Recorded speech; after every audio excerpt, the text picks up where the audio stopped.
আসসালামু আলাইকুম রহমতুল্লাহ। আজকে আমি তোমাদের অধ্যায় 3 পদার্থের গঠন এইখান থেকে 10টা এমসিকিউ আলোচনা করব, 10টা ক্যাটাগরি আলোচনা করব। আশা করছি এইখান থেকে তোমাদের পরীক্ষায় অবশ্যই 1 থেকে 2টা প্রশ্ন তুমি কমন পাবা এই ক্যাটাগরি যদি ফলো করে থাকো। এবং ক্লাসের মাঝে বা শেষের দিকে আমি কিছু কিছু আরও টপিকের নাম বলবো যেগুলো তোমাকে একটু পড়তে হবে। অর্থাৎ এই ক্লাসের প্রত্যেকটা মুহূর্তই কিন্তু খুবই গুরুত্বপূর্ণ, এই জন্য কাটাকাটি করবা না, জাস্ট মনোযোগ দিয়ে প্রথম থেকে শেষ পর্যন্ত দেখবা, ঠিক আছে? তো চলো ক্লাসটা শুরু করি। দেখো, প্রথমে আমি এখানে একটা এমসিকিউ লিখে রাখছি, সেটা হলো বলা হলো যে কোন ইলেকট্রন বিন্যাসটি Fe3+ এর জন্য প্রযোজ্য। মনে রাখবা এই অধ্যায় থেকে ইলেকট্রন বিন্যাস থেকে মাস্ট বি কোশ্চেন হবেই, এবং কীভাবে কোশ্চেনগুলো হয় সেই প্যাটার্নগুলো আলোচনা করব আমরা। প্রথম প্রশ্নে বলা হয়েছে কি Fe3+ এর জন্য কোন ইলেকট্রন বিন্যাসটি প্রযোজ্য। দেখবা নট অনলি এই যে আয়রন 2+, এখানে আয়রন 2+ থাকতে পারে, 3+ থাকতে পারে, অন্য কোনো মৌল দিয়ে আয়নিত আকারে থাকতে পারে। তো এই ধরনের প্রশ্ন যখন তুমি সমাধান করবা সেই ক্ষেত্রে তাদের স্বাভাবিক ইলেকট্রন বিন্যাস আগে তুমি করে নেওয়ার চেষ্টা করবা। যেমন আমি যদি এখানে দেখো আয়রনে লেখে নেই Fe26, এর স্বাভাবিক ইলেকট্রন বিন্যাসটাকে তুমি করে নিবা। কত? 26। তাহলে 1s2 2s2 2p6 3s2 3p6 18টা চলে গেছে, তারপরে 30, এরপর আসো 4s2 36। কারণ আমরা জানি 3d এবং 4s এর ভেতর থেকে আবহাওয়া নীতি অনুযায়ী n+l এর মান 4s এর কম, এখানে আগে ইলেকট্রন গেছে 2টা, তারপরে বাদ বাকি ইলেকট্রন এখানে প্রবেশ করছে। That's it.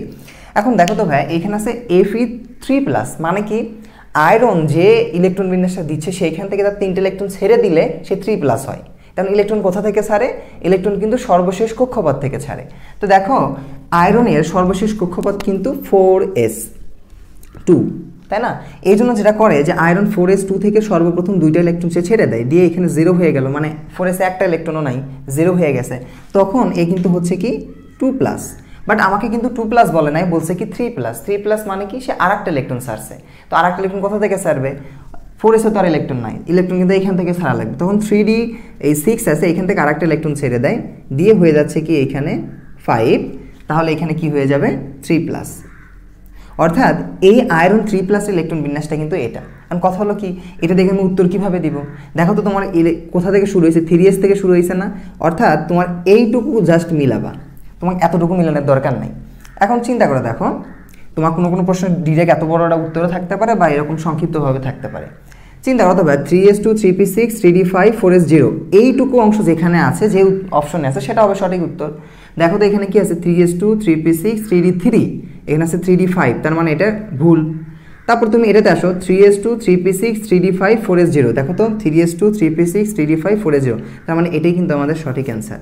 বাট এটা যদি লক্ষ্য করো 3s2 3p6 3d5 এবং 4s1, এটা কিন্তু হচ্ছে না, এখানে 4sও কিন্তু ইলেকট্রন আছে, ঠিক আছে? তো সঠিক উত্তর কোনটা? আমাদের এটা কিন্তু সঠিক উত্তর। অর্থাৎ এইরকমভাবে Fe3+ও থাকতে পারে। ধরে নাও তোমাকে বললে এরকম অ্যালুমিনিয়াম 3+ দিয়ে বলতে পারে এর ইলেকট্রন বিন্যাসটা নিচে কোনটার জন্য প্রযোজ্য, অক্সিজেন 2- দিয়ে বলতে পারে নিচে কোনটির জন্য প্রযোজ্য। এগুলোর জন্য একটু প্রস্তুত থাকবা, এটাই যে হুবহু আসবে এটা নাও আসতে পারে, কিন্তু এইরকমভাবে আসবে, ঠিক আছে? চলো, প্রথম উত্তর শেষ। এবার দ্বিতীয় প্রশ্নের দিকে একটু লক্ষ্য করো। দ্বিতীয় প্রশ্নে তোমাকে বলছে যে খুবই ইম্পর্ট্যান্ট একটা প্রশ্ন, ক্রোমিয়ামের বহিস্তরের ইলেকট্রন বিন্যাস কোনটি? অর্থাৎ ক্রোমিয়ামের বহিস্তর মানে সর্বশেষ শক্তি স্তরের ইলেকট্রন বিন্যাসটা কোনটি সেটা তোমাকে নির্ণয় করতে হবে। কারণ বলো তো ক্রোমিয়াম কত? ক্রোমিয়াম কিন্তু 24। তাহলে তুমি যদি এর ইলেকট্রন বিন্যাসটা করো, chromium 24, 1s2 2s2 2p6 3s2 3p6 30 এবং 4s। তুমি জানো, একটু আগে বললাম, আগে 4s ইলেকট্রন যাবে। তো এই পর্যন্ত 18টা ইলেকট্রন চলে গেছে, তারপরে এখানে চলে গেছে 2টা, হয়ে গেছে কয়টা? তাহলে 20টা হয়ে গেল। আরও আছে কয়টা বাদ? 4টা বাদ, সেই 4টা এখানে গেল। কিন্তু আমরা জানি ক্রোমিয়াম কিন্তু এইরকম ইলেকট্রন বিন্যাস দেয় না, ক্রোমিয়াম একটু ব্যতিক্রম ইলেকট্রন বিন্যাস দেয়। কেন? কারণ আমরা জানি যে অর্ধপরিপূর্ণ অরবিটালগুলো অধিক স্থিতিশীল হয়, এই জন্য 4s থেকে এই 3d একটা ইলেকট্রন নেয়, ফলে এই 3d হয়ে যায় 5, অর্থাৎ অর্ধপরিপূর্ণ মানে স্থিতিশীল, তখন এখানে হয়ে যায় কত? 1, ঠিক আছে? মানে এই 4s থেকে একটা ইলেকট্রন 3d নিয়ে নিচ্ছে। এটা হলো কিন্তু ক্রোমিয়ামের সঠিক ইলেকট্রন বিন্যাস বা স্থিতিশীল ইলেকট্রন বিন্যাস। তা আমাকে কতটুকু অপশন দেওয়া আছে? জাস্ট 4s এর অপশনগুলো দেওয়া আছে। চিন্তা করো তো ভাইয়া, তোমাকে কিন্তু বলছে বহিস্থ স্তরের মানে সর্বশেষ শক্তি স্তরের, সর্বশেষ শক্তি স্তর কিন্তু 4s, 3d কিন্তু জিন্দেগিতেও না। সর্বশেষ ইলেকট্রনগুলো 3d তে আছে, বাট সর্বশেষ স্তর কিন্তু বা বহিস্থ স্তর কিন্তু 4s। তাহলে দেখো তো 4s2 4s2 তে কয়টা ইলেকট্রন আছে? দুইটা না? অবশ্যই কিন্তু দুইটা, কিন্তু এটা কিন্তু তাহলে রং অ্যান্সার। বাট এটা দেখো 3d5 তো হবে না, কারণ এটা তো বহিস্থ স্তর নয়। তাহলে কি হবে? 4s1, অর্থাৎ এটাই হবে আমাদের সঠিক অ্যান্সার। ঠিক আছে, বহিস্থ স্তর ছিল এটা। কিন্তু এখানে তোমরা একটা ভুলই করবা, এরকমভাবে করবা তোমরা, একটু আগে লিখছিলাম 3d4 4s2, এটা দিয়ে যেন আবার ইলেকট্রন বিন্যাসটা দাও না, কারণ ক্রোমিয়ামটা একটা ব্যতিক্রম ইলেকট্রন বিন্যাস দেয়, এটা তোমাদের একটু মাথায় রাখতে হবে। ঠিক আছে ভাই? আচ্ছা, চলো আমরা একটু সামনের দিকে চলে যাই। তাহলে এটা আমাদের হয়ে গেল দুইটা প্রশ্ন। আমি প্রত্যেকটা প্রশ্ন খুবই গুরুত্বপূর্ণ, আমি একটু ওইটা লিখে নেই। এবার আসো এই প্রশ্নটা দেখো, to be honest it's very important question, এগুলো তোমাদের জন্য খুবই ইফেক্টিভ। ঠিক আছে, এবার লক্ষ্য করো ভাইয়া, তোমাকে 3 নম্বর প্রশ্নতে বলা হচ্ছে কি যে ক্যালসিয়াম 2+ এর ইলেকট্রন সংখ্যা কতটি? ক্যালসিয়াম 2+ এর ইলেকট্রন সংখ্যা আসলে কতটি? কতটি ইলেকট্রন সেখানে আছে? কারণ তুমি বলবে এত সহজ প্রশ্ন করে, আর তোমরা এটাই ভুল করবা। কেন ভুল করবা? 2+ মানে কি? ক্যালসিয়াম কিন্তু 2টা ইলেকট্রন ছেড়ে দিছে। তাহলে বিষয়টা কি দেখো তো ভাইয়া, ক্যালসিয়াম দেখো সব কিছু ইলেকট্রন বিন্যাস দিয়ে, কিন্তু ক্যালসিয়াম কত? 20। ইলেকট্রন বিন্যাস করো 1s2 2s2 2p6 3s2 3p6, তারপরে কিন্তু 30তে ইলেকট্রন যাবে না, যাবে কোথায়? 4s2, অর্থাৎ এটা কিন্তু হলো কার ইলেকট্রন বিন্যাস? ক্যালসিয়াম ইলেকট্রন বিন্যাস। দেখো 2 4 10 12 18 20, এটা কিন্তু হয়ে গেছে কি ক্যালসিয়ামের ইলেকট্রন বিন্যাস। তো ক্যালসিয়াম যখন স্বাভাবিক অবস্থায় থাকে তখন তাদের ইলেকট্রন কয়টি? তার ইলেকট্রন কিন্তু 20টি, চরম সত্য কথা। বাট সে কি অবস্থায় আছে? আয়নিত অবস্থায় আছে। তার মানে কি সে কি করছে? 2টা ইলেকট্রন ছেড়ে দিয়ে সে 2+ হয়ে গেছে। কয়টা ইলেকট্রন ছাড়ছে? 2টা। সে 2টা ইলেকট্রন যদি ছাড়ে, কোথা থেকে ইলেকট্রন ছাড়ে? একটু আগে দেখছি, তাদের সর্বশেষ কক্ষপথ এই 4s থেকে ইলেকট্রন ছেড়ে দিবে। তো 4s থেকে যখন 2টা ইলেকট্রন ছেড়ে দিচ্ছে, তার মানে ছিল তার কাছে 18টা ইলেকট্রন, 20টা ইলেকট্রন। তাহলে এখন কটা হয়ে যাচ্ছে বলো তো? 2 4 6 6 10 12 18, এই অবস্থায় কিন্তু তার ইলেকট্রন সংখ্যা আছে কতটি? 18টি, অর্থাৎ 2+ অবস্থায়। তাহলে দেখো আমরা যে ভুলটা করব, যখনই আমরা ক্যালসিয়াম দেখবো আমরা হয়তো মনে করবো ক্যালসিয়াম ইলেকট্রন তো 20টেই, বাট না ভাই, এখানে কি আছে? সে আয়নিত অবস্থায় আছে, তার 20টা ইলেকট্রন চরম সত্য কথা। বা যখন সে 2টা ইলেকট্রন ছেড়ে দিছে, তখন তো 2টা ইলেকট্রন কমে যাচ্ছে, তখন সঠিক উত্তর কোনটা হবে? তাহলে 20 থেকে 2টা বাদ দিলে থেকে 18, এই যে এটাই কিন্তু আমাদের সঠিক অ্যান্সার। ঠিক আছে, বোঝা যাচ্ছে? ও আমি কিন্তু ক খ গ এইরকম ঘটা লিখি নাই, বুঝছো? আসলে আমার ডিজিটাল বোর্ড না, লিখে লেখা লেখা লাগছে, তো এই জন্য 3টা করে অপশন লিখছি। তোমাদের পরীক্ষায় কিন্তু 4টা অপশনই থাকবে। আচ্ছা, তো এটা আশা করতেছি তোমরা বুঝতে পারছো। এবার তোমরা যদি আমার এই প্রশ্নটা বুঝে থাকো, ঠিক আছে, মানে কি বললাম, এর কাছে 20টা ইলেকট্রন ছিল, বাট 2টা ছেড়ে দেওয়ার পর হয়ে গেছে কয়টা? 18টা। এটা যদি বুঝে থাকো তাহলে একটু তোমরা সবাই কমেন্ট বক্সে একটু জানাও তো, তাহলে অ্যালুমিনিয়াম 3+ আয়নের ইলেকট্রন সংখ্যা কতটি? এটা যদি বুঝে থাকো তাহলে এটাও পারবা। অ্যালুমিনিয়াম 3+ আয়নের ইলেকট্রন সংখ্যা কতটি? 27টি, 13টি না 10টি? কোনটা সঠিক উত্তর হবে? ঝটপট কমেন্ট বক্সে জানাও। ঠিক আছে, কমেন্ট বক্সে জানাতে থাকো। আমি 3 নম্বর উত্তরটা লিখে নিচ্ছি। 3 নম্বরকে 5 নম্বর দেখো। এবার এটা কিন্তু কমেন্ট বক্সে জানাবা, দেখি কে কে সঠিক উত্তর দাও। এবার দেখো 5 নম্বর প্রশ্নতে বলা হচ্ছে যে নাইট্রোজেন পরমাণুর সর্বশেষ কক্ষপথের বেজোর ইলেকট্রন সংখ্যা কতটি? খুবই খুবই খুবই গুরুত্বপূর্ণ। নাইট্রোজেন একটা পরমাণু আছে, তার বেজোর ইলেকট্রনটা তোমাকে নির্ণয় করতে হবে। তো দেখো নাইট্রোজেন কত? 7, 1s2 2s2 2p কত হবে? 4 আর হলো 3। এটা কিন্তু আমাদের নাইট্রোজেনের ইলেকট্রন বিন্যাস। তো এখন চিন্তা করো, তোমাকে বলছে নাইট্রোজেন পরমাণুর সর্বশেষ কক্ষপথে, সর্বশেষ কক্ষপথ কোনটা? এই 2s এবং 2p। তো এই 2s এবং 2pতে আমাকে বেজোর ইলেকট্রনটা নির্ণয় করতে হবে। তো বেজোর ইলেকট্রন কীভাবে নির্ণয় করব?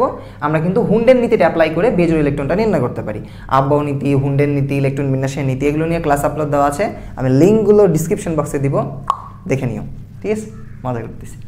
তো এখন দেখো, আমরা জানি এস এর ক্ষেত্রে অরবিটাল সংখ্যা একটা, এই জন্য 2টা ইলেকট্রন আছে। হুন্ডার নীতি অনুযায়ী প্রথমে একটা উপর দিকে একটা ইলেকট্রন যাবে আর একটা নিচ দিকে ইলেকট্রন যাবে, অর্থাৎ দিক হবে বিপরীত দিকে। আর পির ক্ষেত্রে অরবিটাল সংখ্যা 3টা, px py অ্যান্ড pz। তো আমরা জানি হুন কি বলে গেল, প্রায় সমশক্তি সম্পন্ন অরবিটালগুলোতে প্রথমত একটি একটি করে ইলেকট্রন যাবে, দিক হবে একই দিক। এখানে 3টা ইলেকট্রন আছে, এই জন্য একটা ইলেকট্রন উপর দিকে উপর দিকে উপর দিকে, তুমি চাইলে নিচ দিকেও দিতে পারো, কোনো সমস্যা নেই, বাট একই দিতে হবে। সমশক্তি সম্পন্ন অরবিটালগুলোতে একটা একটা করে ইলেকট্রন যাবে, দিক হবে একই দিক। যদি ইলেকট্রন বাদ থাকে আবার প্রথম থেকে ইলেকট্রন যাবে, দিক হবে বিপরীত দিক। এটা নিয়ে ক্লাস আপলোড দিছি, অত প্যারা খাওয়ার কিছু নাই, লিঙ্ক দিয়ে দেবো, দেখে নিবা। তাহলে এখন চিন্তা করো, তোমাকে বলছে নাইট্রোজেন পরমাণুর সর্বশেষ কক্ষপথের বেজোড় ইলেকট্রন সংখ্যা কত। এটা যদি নাইট্রোজেনই থাকবে বিষয়টা এমন না, অন্য কোনো পরমাণু থাকতে পারে। জাস্ট এই নিয়মটাই তুমি ফলো আপ করে বের করবা। তাহলে দেখো বেজোড় ইলেকট্রন মানে কি, তারা একা একা কোথায় কোথায় আছে। দেখো তো এই 2s এ কিন্তু তারা জোর অবস্থায় আছে, বাট বেজোড় মানে একা একা কোথায় কোথায় আছে, এখানে একটা, এখানে একটা, এখানে একটা। অর্থাৎ আমি দেখতেছি নাইট্রোজেনের বেজোড় ইলেকট্রন সংখ্যা কিন্তু 3টা। তাহলে সঠিক উত্তর কত? সঠিক উত্তর 3। ইংলিশে বলা হচ্ছে 3, তাই না? যাই হোক, দেখো তাহলে সঠিক উত্তর কত হবে? সঠিক উত্তর হবে কিন্তু 3। তার বেজোড় ইলেকট্রন সংখ্যা হলো 3টা। ঠিক আছে, চলো সামনের দিকে আগানো যাক। তাহলে এটাও তুমি বুঝতে পারলা। এবার আরও গুরুত্বপূর্ণ বিষয়, একটা বিষয় তোমাদের একটু বলে দেই লাগাতে লাগাতে, সেটা হলো কি, তোমরা কিন্তু দেখবা তোমাদের এই চ্যাপ্টারে তোমাদের কিন্তু এই যে ইলেকট্রনের ভর, ইলেকট্রনের চার্জ, তারপর তোমার এদের যে আধান সংখ্যা, আপেক্ষিক আধান, এই যে বিষয়গুলো আছে না, এখান থেকেও কিন্তু প্রশ্ন হবে। সো এগুলো একটু মুখস্থ রাখবা, ঠিক আছে? এবং আরেকটা বিষয়, সেটা তোমাদের যে এরকম আছে না যে কোনটার যে মূলের প্রতীক এবং সংকেত থেকে, কোনটা ল্যাটিন নাম থেকে নেওয়া হয়েছে, কোনটা এখান থেকে ইংলিশ নামের থেকে নেওয়া হয়েছে, কীভাবে এই যে বিষয়গুলো আছে না, একটু মুখস্থ বিষয়গুলো, ওগুলো একটু দেখে নিবা, ওইখান থেকে প্রশ্ন আসে। ঠিক আছে, প্রতীক ও সংকেত থেকে একটু পড়ে নিবা। ইলেকট্রনে যে আণবিক ভর আছে, সরি ইলেকট্রনে আণবিক ভর কেন, ইলেকট্রনে ভর আছে, আপেক্ষিক চার্জ আছে, এই যে বিষয়গুলো আছে এগুলো একটু দেখে নেবা, এখান থেকেও প্রশ্ন আসতে পারে। ওইদিকে যাচ্ছি না, একটু দেখে নিবা। এবার আসো এই 6 নম্বর প্রশ্নতে কি বলা হচ্ছে। 6 নম্বর প্রশ্নতে বলা হচ্ছে যে আর্গনের অনুরূপ ইলেকট্রন বিন্যাস দেখা যায় কোথায়? এই ক্লোরিনে, ক্লোরিন মাইনাসে, ক্যালসিয়াম 2+এ, নাকি অক্সিজেন 2-এ? কোথায় কোথায় কোথায় দেখা যায়, চলো একটু ব্যাখ্যা করি। ফার্স্ট অফ অল তোমাকে বুঝতে হবে আর্গনটা কি। আর্গনটা কিন্তু একটা নিষ্ক্রিয় গ্যাস, অর্থাৎ প্রত্যেকটা মৌলই চায় ইলেকট্রন ছেড়ে দিয়ে হোক বা ইলেকট্রন গ্রহণ করে হোক, তারা নিষ্ক্রিয় গ্যাসের গঠন কাঠামো অর্জন করতে চায়। তো সেই হিসেবে আর্গনের ইলেকট্রন বিন্যাসটা এখানে আমি একটু লিখে নিচ্ছি। আর্গন কত? 18। ভদ্রলোকের ক্ষমতায় আলাদা, 1s2, 2s2, 2p6, 3s2, 3p6। এই যে আর্গন, তোমাকে বলা হচ্ছে যে আর্গনের অনুরূপ ইলেকট্রন বিন্যাস, মানে আর্গন যে এইরকম ইলেকট্রন বিন্যাস দেয়, এইরকম ইলেকট্রন বিন্যাস কে কে দিয়েছে? এই ক্যালসিয়াম, ক্লোরিন দিছে, ক্যালসিয়াম দিছে, নাকি 2+ দিছে, নাকি অক্সিজেন 2 দিছে? তো চলো প্রথম ক্লোরিনের স্বাভাবিক ইলেকট্রন বিন্যাসটা করে নাও। ক্লোরিন কত? 17। তো ক্লোরিন যদি 17 হয়ে থাকে, 1s2, 2s2, 2p6, তারপরে দেখো 3s2, 3p5। এটা হলো আমাদের ক্লোরিনের ইলেকট্রন বিন্যাস। বাট তোমাকে কি আছে দেখো, ক্লোরিন মাইনাস। মাইনাস মানে কি? মাইনাস মানে কিন্তু ইলেকট্রন গ্রহণ করছে, আর প্লাস মানে থেকে কি? প্লাস মানে ইলেকট্রন ছেড়ে দিয়েছে। কোনো একটা মৌলের উপর বা পরমাণুর উপর যদি প্লাস চার্জ থাকে, তাহলে বুঝবা যে কটা প্লাস আছে সেই কটা সে ছেড়ে দিছে। আর যদি মাইনাস চার্জ থাকে, যে কটা মাইনাস আছে সেই কটা ইলেকট্রন গ্রহণ করছে। তাহলে এখানে ক্লোরিন মাইনাস আছে, কয়টা মাইনাস? একটা মাইনাস, তার মানে একটা ইলেকট্রন সে অ্যাকসেপ্ট করছে বা গ্রহণ করছে। ঠিক আছে, তার মানে যদি একটা ইলেকট্রন সে গ্রহণ করে, সেই ইলেকট্রনটা কোথায় প্রবেশ করবে? এই পিতেই প্রবেশ করবে। তাহলে এখানে কি হয়ে যাবে? 6। তাহলে এটা হলো কি? ক্লোরিন মাইনাসের ইলেকট্রন বিন্যাস। তাহলে দেখো তো বাবাজি, এইটুকু আর এইটুকু কি সেম হয়ে যাচ্ছে না? তার মানে ক্লোরিন মাইনাস কিন্তু আর্গনের ইলেকট্রন বিন্যাসের মতো কি দিচ্ছে? ইলেকট্রন বিন্যাস দিচ্ছে। তার মানে এটা একটা হইলো। এবার আসো ক্যালসিয়াম। ক্যালসিয়াম কি?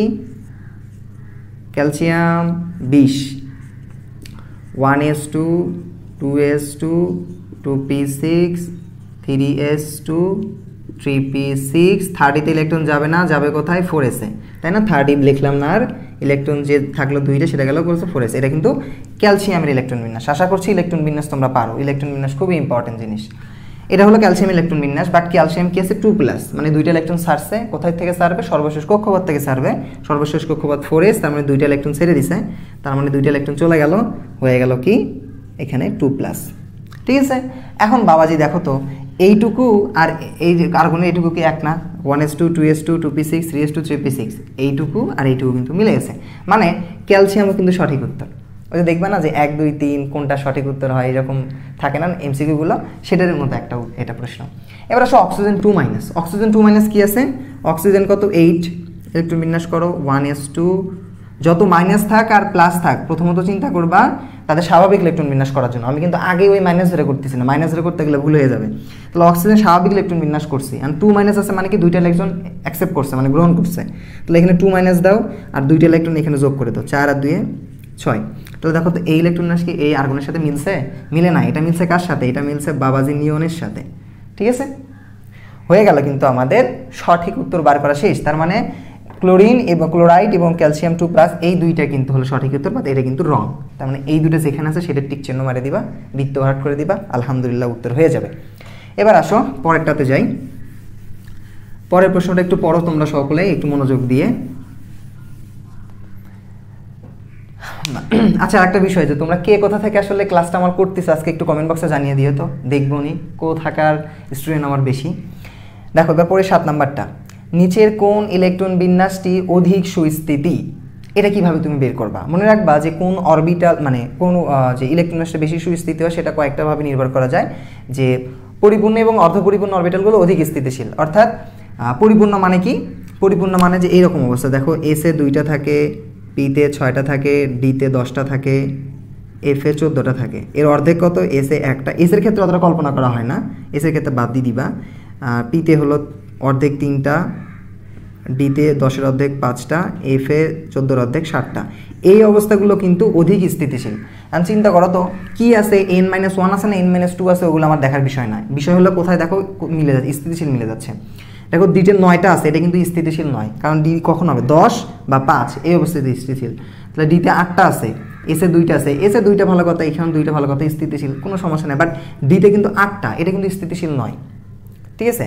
এবার দেখো ডিতে 5টা আছে আর এসে কিন্তু 2টা আছে, তার মানে এটা কিন্তু স্থিতিশীল, অর্ধপরিপূর্ণ, এটা আবার পরিপূর্ণ, অর্থাৎ এটাই কিন্তু আমাদের সঠিক উত্তর, ঠিক আছে। ওই n-1 আছে না n-2 আছে, ওগুলো আমার দেখার বিষয় না, এগুলো মনে রাখবা। এখন এখানে যদি এই যে এবার ডি আছে, এবার যদি পি থাকতো, পি দিয়েও হতো, ঠিক আছে। পিতে কয়টা থাকলে হবে? হয় 6টা না হয় 3টা, তাহলে স্থিতিশীল। এবার আসো, এই যে দেখো খুবই খুবই খুবই মনোযোগ দিয়ে দেখা লাগবে। 1s2 2s2 2p6 নিচের অর্থাৎ এই ইলেকট্রন যে তোমাকে বলতেছে সঠিক উত্তর কোনটা হবে, ম্যাগনেসিয়াম 2+ নাকি সোডিয়াম। এখন তোমরা দেখো তোমরা কিভাবে চিন্তা করো। তোমরা এখন বলতেছো ভাই আমি এখানে দেখতেছি 1s2 2s2 2p6, তার মানে এখানে 2টা ইলেকট্রন, এখানে 2টা ইলেকট্রন, 4টা ইলেকট্রন, এখানে হলো 6টা ইলেকট্রন, মানে 10টা ইলেকট্রন। ভাই যদি পারমাণবিক সংখ্যা যদি 10 হয় ভাই, তাহলে তো সেটা নিয়ন হয়ে যায়। তা আপনার এখানে তো নিয়ন নাই, তার মানে প্রশ্ন হয়তো বা ভুল। রে বান্দারা রে, এরকমভাবে চিন্তা করলে হবে না, কারণ চিন্তা করো নিয়ন তো হবে না, এটা একদম সঠিক, ঠিক আছে। তোমরা আবার ভাবে না, এটা হয়তো বা প্রশ্ন ভুল করছে, প্রশ্ন ভুল করে নাই। প্রশ্ন কি করছে একটু দেখো, এখানে ম্যাগনেসিয়াম ইলেকট্রন বিন্যাস করো তো ভাই। ম্যাগনেসিয়াম ইলেকট্রন বিন্যাস করলে ম্যাগনেসিয়াম 12, ম্যাগনেসিয়াম ইলেকট্রন বিন্যাস হচ্ছে 1s2 2s2 2p6 3s2, এটা কিন্তু ম্যাগনেসিয়ামের ইলেকট্রন বিন্যাস। তো ম্যাগনেসিয়াম ইলেকট্রন বিন্যাস কিন্তু তুমি করতে দেখতেছো এটার সাথে এটা মিলতেছে না, তার মানে এটা হবে না। কিন্তু এটা যদি চিন্তা করো ম্যাগনেসিয়াম থেকে যদি 2টা ইলেকট্রন ছেড়ে দাও, তাহলে ম্যাগনেসিয়াম কি হয়ে যাবে? ম্যাগনেসিয়াম 2+ হয়ে যাবে না? কোথা থেকে ছাড়বে? সর্বশেষ কক্ষপথ থেকে ছাড়বে। 3s2, এখান থেকে 2টা ইলেকট্রন চলে গেল, তাহলে কি থাকলো দেখো তো, এইটুকু থাকলো না? এইটুকু আর এইটুকু কিন্তু সেম জিনিস, এইটুকু আর এইটুকু কিন্তু সেম জিনিস। তার মানে দেখো ম্যাগনেসিয়াম 2+, ম্যাগনেসিয়াম 2+ এর জন্য, অর্থাৎ ম্যাগনেসিয়াম 2+ এর জন্য কিন্তু এই ইলেকট্রন বিন্যাসটুকু সঠিক, এই জন্য কিন্তু সঠিক অ্যান্সার এটা। আবার কেউ বান্দা জানো আবার এরকম করো না যে সোডিয়াম, ভাই এরকম মনে হয়ে গেছে, সোডিয়াম ইলেকট্রন বিন্যাস কিন্তু 11, কত? Sodium 11, 1s2 2s2 2p6 3s1, এটার সাথে কিন্তু এটা মিলবে না, ঠিক আছে। তার মানে এটাও ভুল, এটাও ভুল, সঠিক অ্যান্সার এটা। আবার কেউ কেন যেন মনে করে না যে সোডিয়াম অর্থাৎ নিয়ন লিখতে গিয়ে যেন স্যারেরা মনে হয় সোডিয়াম লিখে ফেলাইছে, এইরকম যেন আবার ভুলিয়া না, ঠিক আছে। তার মানে তোমাকে অপশন দেখে একটু জ্যাজ করতে হবে কোনটা সঠিক উত্তর হবে, ঠিক আছে। তাহলে এটাও চলে গেল, আমাদের উত্তরটা জানা হয়ে গেল। এবার আসো লাস্ট স্লাইড যেটা আমরা দেখব, এটা খুবই গুরুত্বপূর্ণ এবং কিছু প্রশ্ন তোমাদের জন্য করব, দেখি তোমরা কে কে উত্তর দিতে পারো। আরও তো মজার প্রশ্ন আছে। আরে বাবারে থাম, কবে যে ডিজিটাল বোর্ড কিনতে পারবো রে, একটু দোয়াটা করো তো সবাই, তাহলে ঠাস করে খালি এরকম স্লাইড চেঞ্জ করবার উত্তর বলে দেবো তোমাদের। এবার দেখো খুবই গুরুত্বপূর্ণ একটা প্রশ্ন আসছে, 2টা প্রশ্ন আছে খুবই ইম্পর্টেন্ট। একটা হলো যে ডি উপস্তরের সর্বোচ্চ ইলেকট্রন ধারণ ক্ষমতা কত? ডি মানে কি? এই যে দেখো ডি আছে, পি আছে, তোমার জি থাকতে পারে, এস থাকতে পারে, পি থাকতে পারে, অনেক কিছু কিন্তু থাকতে পারে। তো এই যে ডি উপস্তর আছে, এখানে সর্বোচ্চ কতটি ইলেকট্রন থাকে? তোমরা কিন্তু অনেকেই মুখস্থ করে বলবা ভাই 10টি, বাট এটা মুখস্থর বিষয় না, এটা আমি প্রমাণ করে দিচ্ছি। দেখো তুমি কিন্তু জানো যে এল অর্থাৎ সহকারী কোয়ান্টাম সংখ্যার মান যদি 0 হয়, 1 হয়, 2 হয়, 3 হয়, কোয়ান্টাম সংখ্যা আলোচনা করে আসছি, চাইলে ওখান থেকে দেখে নিবা। 0 হইলে এস, 1 হইলে পি, 2 হইলে টি, 3 হইলে এফ। আমরা জানি যে কোনো একটা উপস্তরে সর্বোচ্চ কতটি ইলেকট্রন থাকবে সেটা নির্ণয় করার সূত্র কি? সূত্র হলো 2 × 2l + 1। তো তোমাকে কি কার কথা বলছে? ডি উপস্তরের কথা বলছে। ডির ক্ষেত্রে বলো তো এল এর মান কত ভাইয়া? ডির ক্ষেত্রে এল এর মান কিন্তু 2। তো তুমি যদি এখানে 2 বসে দাও তাহলে দেখো তো কত হচ্ছে। 2 × এল এর মান 2 + 1, তাহলে কত হচ্ছে? 2 2 দুগুণে 4 আর একে 5, 5 দুগুণে কিন্তু 10।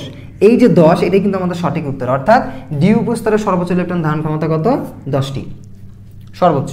এবার যদি তোমাকে এস এর ক্ষেত্রে বার করতে বলে, একই হিসেব 2 × 2l + 1 সর্বোচ্চ ইলেকট্রনের ধারণ ক্ষমতা যে সূত্রটা, এটা উপস্তরের ক্ষেত্রে। অর্থাৎ এস পি ডি এফে কেন 6টা, পিতে কেন হলো 6টা থাকে, এসে কেন 2টা থাকে, ডিতে কেন 10টা থাকে, এফে কেন 14টা থাকে, জি অরবিটালে কয়টা থাকে, এগুলো সব বার করতে পারবা এই সূত্র দ্বারা, 2 × 2l + 1। তাহলে দেখো এবার যদি তুমি পির ক্ষেত্রে বার করো, পি কখন হয়? পি হয় এল এর মান যদি 1 হয়, তাহলে এখানে 1 বসে দাও। 2 × 2 × 1 + 1, বাংলা হিন্দি একসাথে করতেছি। তাহলে 2 কে 2 আর 1 3, অর্থাৎ 3 হইল 3 দুগুণে 6। আশা করতেছি ক্যালকুলেশন তোমরা জানো। তাহলে পির ক্ষেত্রে যে 6টা ইলেকট্রন থাকে এটা মুখস্থর বিষয় না, এটা বের করার বিষয়, বোঝার বিষয়। ঠিক আছে, বোঝা গেছে? আশা করতেছি বুঝতে পারছো। তাহলে সঠিক উত্তর কোনটা? এটা। যদি এস থাকতো হয়তো 2টা, পি থাকলে হয়তো 6টা, ডি এসে 10টা, এফ আছে 14টা, জিতে কটা থাকবে সেটা একটু বার করো। হ্যাঁ, এটা নিয়ে আলোচনা করা আছে। তাহলে এটা শেষ। এবার আসো 10 নম্বর প্রশ্ন। 10 নম্বর প্রশ্ন বলা হচ্ছে যে এন শেলে কতটি উপশক্তি স্তর আছে। অর্থাৎ দেখো তোমার এই দুটো প্রশ্ন থেকে তুমি কি বুঝতেছো? কোয়ান্টাম সংখ্যা থেকেও প্রশ্ন আসতে পারে। তো কোয়ান্টাম সংখ্যার পুরো প্লেলিস্টটা আমার দেওয়া আছে, আমি ডিসক্রিপশন বক্সে দিব, ওইখান থেকে দেখে নিবা। প্রধান কোয়ান্টাম সংখ্যা, সহকারী কোয়ান্টাম সংখ্যা, চুম্বক কোয়ান্টাম সংখ্যা, স্পিন কোয়ান্টাম সংখ্যা দেখে নিবা, উপকারে আসবে। এবার আসো এন শেলে কতটি উপস্তর বা উপশক্তি স্তর আছে। এন শেল তার মানে কি? আমরা জানি প্রধান কোয়ান্টাম সংখ্যাকে আমরা এন দ্বারা প্রকাশ করি। এন এর মান পূর্ণ সংখ্যা 1 হইতে পারে, 2 হইতে পারে, 3 হইতে পারে, 4 হইতে পারে, 5 হইতে পারে, অনেক কিছু হইতে পারে। 1 হইলে লেখা যায় কে, 2 হইলে এল, কে এল, 3 হইলে এম, 4 হইলে এন, তাই না? 5 হইলে ও, এরকম পি কিউ, এরকম চলতেই থাকবে, অত দূর আমাদের যাওয়া লাগে না। তাহলে এন শেলের কথা বলছে, তার মানে এই অবস্থাতে প্রধান কোয়ান্টাম সংখ্যার মান কত? প্রধান কোয়ান্টাম সংখ্যার মান কিন্তু 4। অর্থাৎ 1 হইলে কে লিখতে পারি, 2 হইলে এল লিখতে পারি, 3 হইলে এম লিখতে পারি, 4 হইলে এন লিখতে পারি। তাহলে এন যেহেতু আছে তাহলে অবশ্যই আমরা প্রধান কোয়ান্টাম সংখ্যার মান 4, এতটুকু আমরা ক্লিয়ার হয়েছি। বাট এটা দ্বারা হবে না, আমাকে উপশক্তি স্তর বার করতে হবে। মানে কয়টা উপশক্তি স্তর আছে, এই উপশক্তি স্তর বার করার জন্য আমাকে সহকারী কোয়ান্টাম সংখ্যার মানটা বের করতে হবে। তো সহকারী কোয়ান্টাম সংখ্যার মান আমরা কিভাবে বের করি? সূত্র হলো 0 থেকে n-1, এটা কিন্তু বিয়োগ চিহ্ন নয়, থেকে চিহ্ন। ঠিক আছে, তাহলে 0 থেকে n এর মান কত? 4, যেহেতু কার ক্ষেত্রে বার করতে বলছে? আমাদের n = 4 বা n শেলের ক্ষেত্রে। শেল মানেও যে কথা, কক্ষপথ মানেও একই কথা, অরবিট মানেও কিন্তু একই কথাই। তাহলে n এর মান কত? 4, -1 বসে দাও, তাহলে কত হচ্ছে? 0 4 থেকে 1 বাদ দিলে 3, তাহলে 0 থেকে 3 পর্যন্ত। 0 থেকে 3 মানে কি? এর মধ্যে আছে 0 আছে, এর মাঝে 1 আছে, এর মাঝে 2 আছে, এর মাঝে 3ও আছে। তো আমি একটু আগে বলছি যে দেখো এল এর মান যদি 0 হয়, 1 হয়, 2 হয়, 3 হয়, 0 হইলে এস, 1 হইলে পি, 2 হইলে টি, 3 হইলে এফ, একটু আগে বলছিলাম। তো দেখো এখানে কি কি পাইছো? 0 এর জন্য পাবা তুমি এস, 1 এর জন্য পি, 2 এর জন্য ডি, 3 এর জন্য কত? এফ। তাহলে দেখো তুমি এখানে উপস্তর পাচ্ছ কয়টা? 4। তাহলে তুমি বসে দাও, দেখো 4 একবার এস এর সাথে যাবে, 4s হবে, 4 একবার পির সাথে যাবে, 4p হবে, 4 একবার ডির সাথে যাবে, 4d, 4 একবার এফ এর সাথে যাবে, 4f। অর্থাৎ উপস্তর কটা পাচ্ছি? 1 2 3 4, অর্থাৎ সহকারী কোয়ান্টাম সংখ্যার মান পাচ্ছি 4টা। দ্যাটস ওয়াই এর উপস্তর হবে কিন্তু 4টি। এই যে সঠিক উত্তর এটা। এত ডিটেলসে তোমার করা লাগবে না, জাস্ট বুঝালাম যে এগুলো মুখস্থর বিষয় না, এগুলো বোঝার বিষয়। অনেকে তোমরা মুখস্থ করো, ঠিক আছে? তো এটা চলে গেল আমাদের, হয়ে গেল আমাদের কি বলে, এই প্রশ্নটার উত্তর শেষ। এবার আসো তোমরা যারা এতক্ষণ ধরে ধৈর্য ধরে ক্লাসটা করতেছো তাদের সকলের উদ্দেশ্যে আরেকটি প্রশ্ন, সেটা হলো কি, আমাকে একটু বলো তো ভাই, অক্সিজেনের যোজ্যতায় ইলেকট্রন সংখ্যা কতটি সেটা একটু আমাকে কমেন্ট বক্সে জানাবা। যোজ্যতা ইলেকট্রন মানে কি? সর্বশেষ কক্ষপথে যে ইলেকট্রনগুলো থাকতেছে, টোটাল ইলেকট্রনটা এই কয়টি সেটা একটু আমাকে জানিয়ে দিবা। যোজ্যতা স্তরের ইলেকট্রন কীভাবে বের করতে হয় এই টপিক নিয়েও ক্লাস আপলোড দিয়েছি, ডিসক্রিপশনে লিঙ্ক দিব, দেখে নিবা।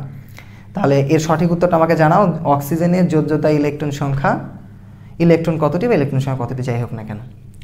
ওরে টানা অনেক ক্লাস নিলাম, তাই না? যাই হোক, এটাই ছিল আজকে আমাদের ক্লাস। তোমাদের ক্লাসটা কেমন লাগছে এটা তো অবশ্যই কমেন্ট বক্সে জানাবা। আর এরপর কোন অধ্যায়ের এমসিকিউ নিয়ে আলোচনা করবো সেটা অবশ্যই কমেন্ট বক্সে জানাবা। ভিডিওটা শেয়ার করে দিও আর লাইক দিবা তো অবশ্যই। ভালো থাকো, সুস্থ থাকো। আসসালামু আলাইকুম রহমতুল্লাহ।